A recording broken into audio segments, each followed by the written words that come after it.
Umar radhiyallohu anhuning xilofat davrida, agar siz o'sha vaqt Madinada yashaganingizda edi, u islomning oltin paytlari edi. Payg'ambarimiz sollallohu alayhi va sallam sodir bo'lajak yaxshiliklar haqidagi bashoratlari Umar radhiyallohu anhuning xilofatlari davrida sodir bo'layotgan edi. Lekin shu bilan birga Umar radhiyallohu anhu o'zining vaqti yaqinlashayotganini bilar edi va u doim qilib yuradigan ikki duosi bor edi. Ey Robbim, sening yo'lingda, sening payg'ambaringning shahrida shahid bo'lishimni nasib qil. Qizlari Hafsa va o'g'illari Abdulloh aytishar edi: qanday qilib Madinada shahid bo'lmoqchisiz?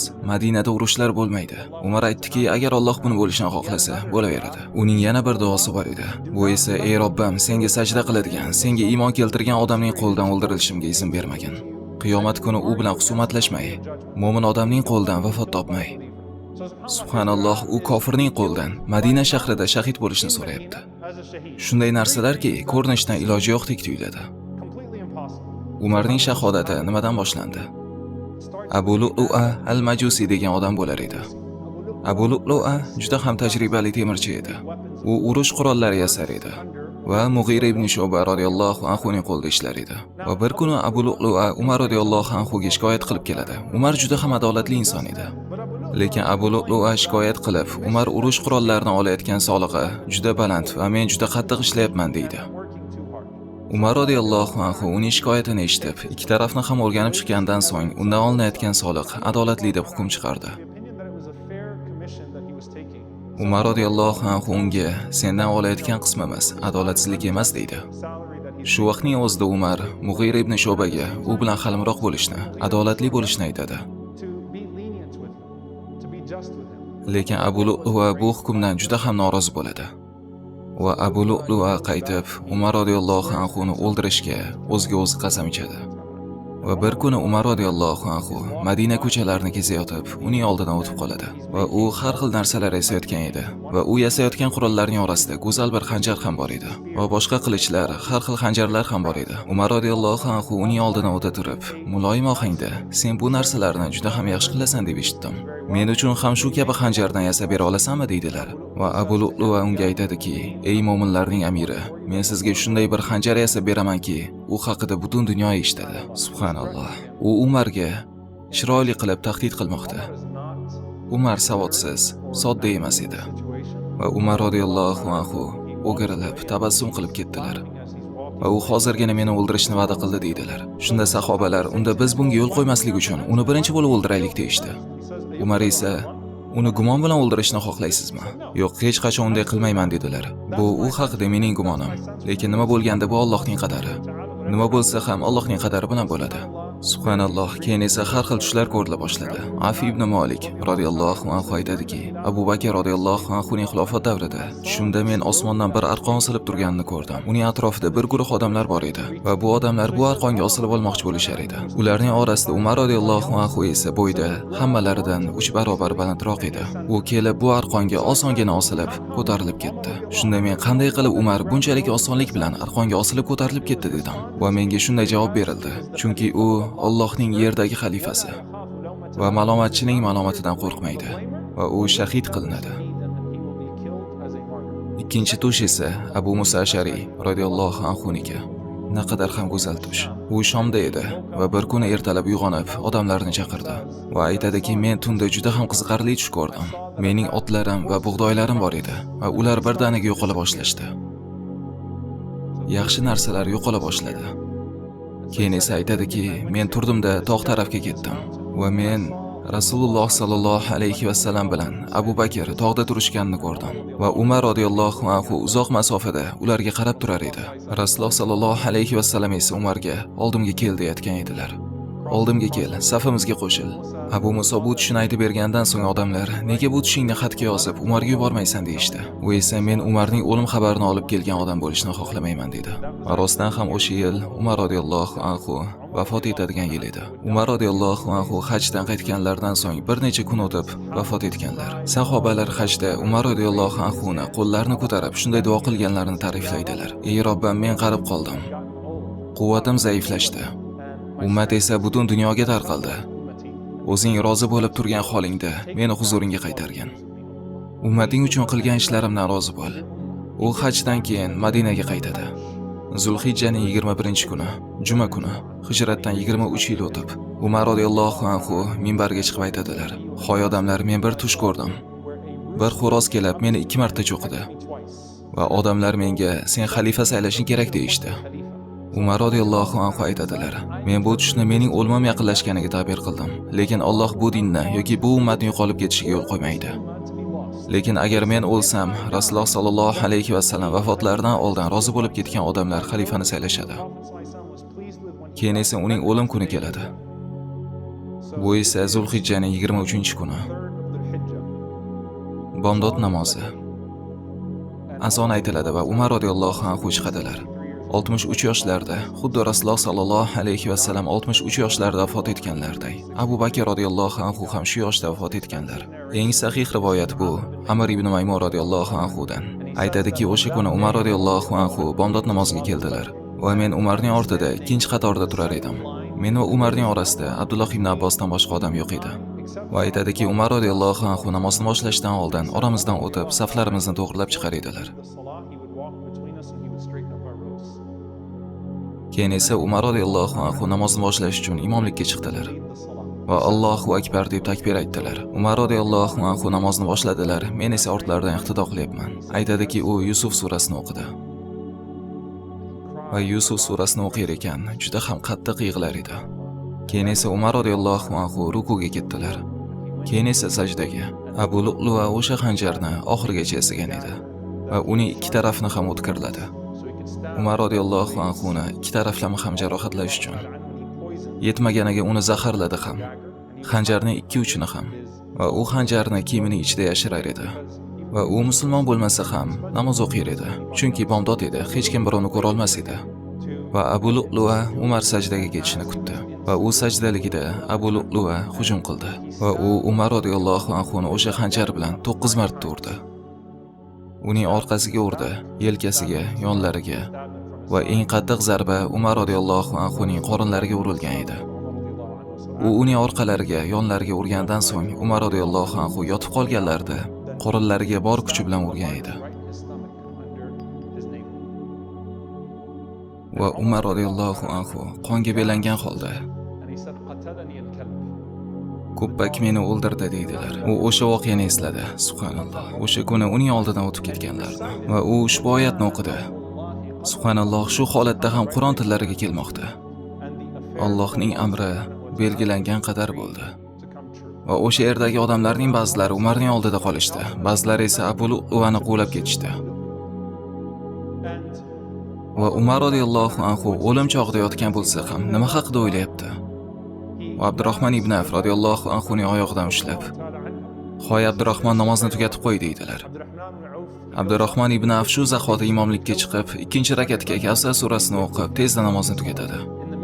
Shu vaqtda Abu Lu'lu'a masjiddan qochar ekan, xanjari bilan odamlarni urib yugurar edi. U o'sha tongda 9 kishini o'ldiradi va 13 kishini jarohatlaydi. U xanjari bilan o'zini himoya qilib qochar ekan, oxir-oqibat odamlar unga yopirilib kelib, o'rab olishadi. Va Abu Lu'lu'a qo'lga tushganini sezgandan so'ng o'sha xanjar bilan o'zining ko'kragiga 3 marta urib, o'zini o'zi o'ldiradi. U masjidda o'zining joniga qasd qiladi. Sahobalar namozni tugatishlari bilanoq ular Umar radhiyallohu anhuni Abdullohning uyiga olib borishadi. Chunki Abdullohning uyi masjidga eng yaqin uylardan edi. O'zining o'g'li Abdulloh. Va o'sha vaqtda Umar radhiyallohu anhu hushlarini yo'qotgan edilar. Va sahobalar uni hushiga keltirishmoqchi bo'lishadi. Abdulloh hoy otajon deb baqiradi. Lekin Umar radhiyallohu anhu ma'lum vaqt hushlariga kelmaydilar. Quyosh chiqqandan so'ng Umar radhiyallohu anhu ko'zlarini ochadilar. U so'ragan birinchi narsasi nima bo'ladi? Odamlar namozni tugatishdimi? Sahobalar ha namozni tugatdik deyishadi. Umar esa alhamdulillah, zero namozni tark qiladiganning islomda ulushi yo'q deydilar. Va u Abdullohga meni o'tqizib qo'y deydilar. O'tqizib qo'yishgandan so'ng, keyin esa suv olib kelishni so'raydilar. Suv olib kelishgandan so'ng odamlar ichgani bo'lsa kerak deb o'ylashadi. Lekin u tahorat qilishni boshlaydi va Umar radhiyallohu anhu bomdod namozini tugatib qo'yadi. Chunki u birinchi rakatning oxirida hujumga uchrab hushini yo'qotgan edi. Mana Umar qanday bo'lgan edi? Umar radhiyallohu anhu savollar berishni boshlaydilar. Menga hujum qilgan kim? Odamlar forslik majusiy deyishdi.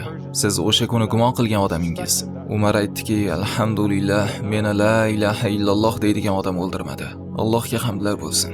Keyin esa Umar radhiyallohu anhu biroz sut olib kelishni so'raydilar. Odamlar ustida olib kelishadi. Uning jarohati shunchalik og'ir ediki, u ichgan har narsa uning qornidan chiqib ketar edi. Sahobalar tabibni olib kelishdi. Tabib Umar radhiyallohu anhu uning jarohatini ko'rgandan so'ng, undan ichgan suti qanday chiqib kelayotganini ko'rgandan so'ng, uning jasadini qanday holatdaligini ko'rgandan so'ng, aytadiki: "Ey mo'minlarning amiri, vaqtingiz oz qoldi.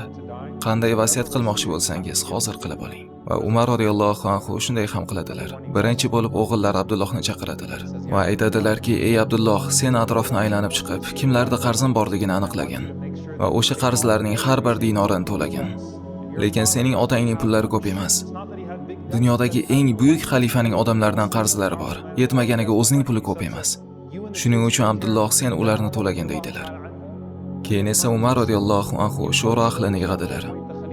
Bular esa tirikligidayoq jannat xabarini eshitgan sahobalar. Ulardan 6 tasini xalifa saylashga tayinlaydilar. Aslida ulardan 7 kishi qolgan edi, lekin ularning biri Said ibn Zayd Umar radhiyallohu anhuning jiyanlari bo'lgani uchun uni qo'shmaydilar.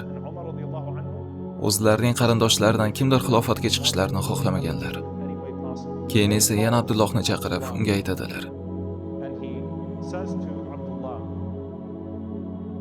"Mening bir istagim bor.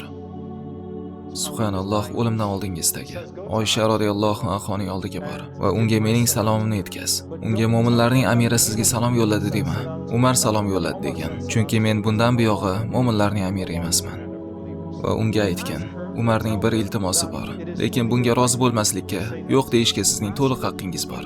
Undan payg'ambarimiz sollallohu alayhi vasallam va Abu Bakr radhiyallohu anhu dafn qilingan xonadagi oxirgi joyni menga berishlarini iltimos qil. Agar Oysha yo'q desa, bu adolat. Bu uning haqqi, unga bosim qilmagan. Agar mayli, xo'p desa, bu uning fazli. Bu uning menga ko'rsatgan fazilatidir." Abdulloh ibn Umar radhiyallohu anhu aytadilar: "Men Oysha radhiyallohu anhoning oldiga bordim va men Oysha radhiyallohu anhoni qattiq yig'layotganini ko'rdim. Va aytiladiki, Oysha onamiz otalari Abu Bakrning vafotida yig'laganlardan ko'ra, Umarning vafoti sabab ko'proq yig'lagan ekanlar. Odamlar undan nega deb so'rashganda, chunki Umar biz bilan fitnalar orasidagi ish edi deydilar. Madinadagi hamma hozir yig'lamoqda, chunki ular Umar radhiyallohu anhu vafot etayotganini bilishadi." Abdulloh ibn Umar Oysha onamizga: "Sizga salomlar bo'lsin ona. Umarning sizga bir iltimosi bor. U sizga salom yubordi va u sizdan hech qanday bosimsiz. Bu sizning haqqingiz. Uning 2 birodarlarining oldilariga dafn qilinishga izn so'ramoqda." Rasululloh sallallohu alayhi vasallam va Abu Bakr Siddiq radhiyallohu anhularning oldiga. Oysha onamiz radhiyallohu anhu aytadilar: "Men har doim u joyga o'zim dafn qilinaman deb orzu qilar edim. Men o'zimning erim va otamning oldiga ko'milishni orzu qilar edim. U joy uning uyi edi. U xona uning Rasululloh bilan yashaydigan xonasi edi. Payg'ambarimiz sallallohu alayhi vasallam va Abu Bakr uning xonasiga dafn qilinishgan edi. Lekin men Rasululloh sallallohu alayhi vasallamning nazdida Umar qanday o'rinda bo'lganini bilaman" deb Umarning iltimosiga ijobat qiladilar. Abdulloh ibn Umar otasining oldiga qaytganda, Umar osmonga qarab, zo'rg'a jon saqlab turgan edi. U o'g'il Abdullohni qaytganini ko'rib, "Meni o'tirg'izib qo'yinglar" deb Abdullohga oldimga qanday xabar bilan kelding deydilar. U esa sizning oldingizga sizni xursand qiladigan xabar bilan keldim deydi. Umar alhamdulillah deydi. Bu men xohlagan yagona narsa edi. Lekin aytadilarki, meni o'lganimdan so'ng uning oldiga yana bir marotaba bor. Mabodo qandaydir bosimni his qilgan bo'lsa, o'lganimdan so'ng uning oldiga borib hech qanday bosimsiz so'ra. Balki hissiyotlar biroz pasaygandan so'ng u rozi bo'lmas. Shunday bo'lsa, meni Baqiy qabristoniga, mo'minlarning oldiga qo'm. Men bunga roziman deydilar. Abdulloh Umar radhiyallohu anhuning boshidan ushlab, ohista yotqizib qo'yadi. Shu vaqt sahobalar birin-ketin kelib, Umar radhiyallohu anhuga xotirjamlik berish uchun maqtay ketishadi. Umar esa uni maqtagan sahobalarga: "Qiyomat kuni aytgan gaplaringizga guvohlik berasizlarmi?" deydilar. Sahobalar: "Ha, mo'minlarning amiri, biz sizning xilofatingizdan rozimiz" deyishadi. Shunda Abdulloh ibn Abbos radhiyallohu anhu kiradilar va Abdulloh ibn Abbos Umarning barcha fazilatlarini zikr qila boshlaydi. Shunda Umar: "Mana bu odamlarning barchalarichi, men Alloh mendan bu odamlar haqida so'rashdan qo'rqaman va aytadiki, agar men Allohga yuzlanganimda, mana shu dunyoning barchasini berib yuborib bo'lsa ham, hech qanday mukofot olmay bo'lsa ham, azobdan qutulsam, shunday qilardim." Va subhanalloh, u oxirgi lahzalarda juda ham qiziqarli bir ish qiladi. U Abdullohga aytadi: "Hoy o'g'lim, mening boshimni tuproqqa qo'y. Shoyat Alloh menga qaraganda ko'rinishimdan rahmi kelsa, qulini uning oldida xorligini ko'rib, menga rahm qilsa." Abdulloh aytadi: "Men buni qilmayman." "Yo'q, nega?" Va Umar radhiyallohu anhu aytadiki, "Agar bu yuz jahannamga kiradigan yuz bo'lsa, bundan or qilmasliging kerak. Agar bu yuz jannatga kiradigan yuz bo'lsa, Jannatning tuproqlari dunyoning tuproqlaridan tozaroq. O'g'lim, mening aytganimni qil. Yuzimni tuproqqa qo'y. Subhanalloh, bu shunday odamki, islomni siz u yerlardan bo'lgan dunyoning butun davlatlariga yoydi. U shunday odamki, Rasululloh sallallohu alayhi va sallam takror va takror maqtar edilar. Sahobalarning shahodatini, guvohligini olgan odam. Bomdod namozida, sajdada, Madinada shahid bo'lgan odam. Payg'ambarimiz sallallohu alayhi va sallamning jannat xabarini bergan sahobalar bo'lsa-da, o'g'liga yuzimni tuproqqa qo'y degan odam. Usmon radhiyallohu anhu xonaga kirganlarida Umar yuzi bilan tuproqda yotgan holatida, agar Alloh rahim qilmasa, Umarning holi voy der edi. Alloh taolo o'sha xokisar holatda uning jonini oldi. Mana shu Umar radhiyallohu anhu. Bu uning musulmon bo'lgan kundan boshlab har bir odam orzu qilishi mumkin bo'lgan eng zo'r holatda dunyoni tark etgan kunigacha Allohdan bo'lgan qo'rquvi. Bu odam Rasululloh sallallohu alayhi va sallamni o'ldiraman deb uydan chiqib, oxir oqibat Rasululloh sallallohu alayhi va sallamning yonlariga dafn qilingan odam. U xonada Rasululloh sallallohu alayhi va sallam ko'milganlar. Yonlarida Rasulullohning yelkalaridan Abu Bakr radhiyallohu anhu ko'milgan. Abu Bakr radhiyallohu anhuning yelkalaridan esa Umar radhiyallohu anhu ko'milgan.